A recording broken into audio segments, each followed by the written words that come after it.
खुशखबर खुशखबर खुशखबर. सोलापूरकरांसाठी आता मनोरंजन घेऊन आले आहे खुशखबर. लहान चिमुकल्यांसाठी 100 रुपयात 5 खेळणे. यात मिकी माऊस, जम्पिंग जपांग, ड्रॅगन, वॉटर बोट आणि ट्रेन.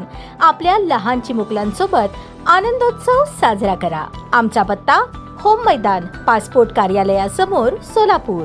सोलापूर ग्रामीण स्थानिक गुन्हे शाखेने शेळी व बोकड चोरी करणारे आरोपीस अटक करून 4 गुन्ह्यांची उकल केली असून चोरीस गेलेली 10 जनावरे जप्त करण्यात यश मिळवले आहे. सोलापूर ग्रामीणचे पोलीस अधीक्षक अतुल कुलकर्णी यांनी जिल्ह्यातील जनावरे चोरीच्या गुन्ह्यांचा छडा लावून मुद्देमाल हस्तगत करण्याच्या सूचना स्थानिक गुन्हे शाखेला दिल्या होत्या. त्यानुसार स्थानिक गुन्हे शाखेचे वरिष्ठ पोलीस निरीक्षक संजय जगताप यांच्या मार्गदर्शनाखाली तपास पथके कार्यरत होती. 20 जून 2026 रोजी सहाय्यक पोलीस निरीक्षक भीमगोंडा पाटील व त्यांचे पथक टेंभुर्णी पोलीस ठाणे हद्दीत पेट्रोलिंग व तपास करत असताना गोपनीय माहिती मिळाली की पंढरपूर ग्रामीण पोलीस ठाण्यात दाखल असलेल्या जनावर चोरीच्या गुन्ह्यातील संशयित आरोपी राज उत्तम माने वय 22 राहणार पाटकुल तालुका मोहोळ जिल्हा सोलापूर हा चोरीच्या शेळ्या विक्रीसाठी मोडणीम परिसरात आला आहे. माहितीच्या आधारे पोलिसांनी सापळा रचून आरोपीस ताब्यात घेतले. चौकशी दरम्यान आरोपीने जानेवारी ते एप्रिल 2026 या कालावधीत माळशिरस, अकलूज, टेंभुर्णी आणि पंढरपूर परिसरातून शेळ्या व बोकड चोरी केल्याची कबुली दिली. आरोपीकडून चोरीस गेलेल्या 9 शेळ्या, 1 बोकड असा एकूण 74,000 रुपये किमतीचा मुद्देमाल जप्त करण्यात आला आहे. आरोपीस पुढील तपासासाठी मुद्देमालासह पंढरपूर ग्रामीण पोलीस ठाण्याच्या ताब्यात देण्यात आले असून पुढील तपास सुरू आहे.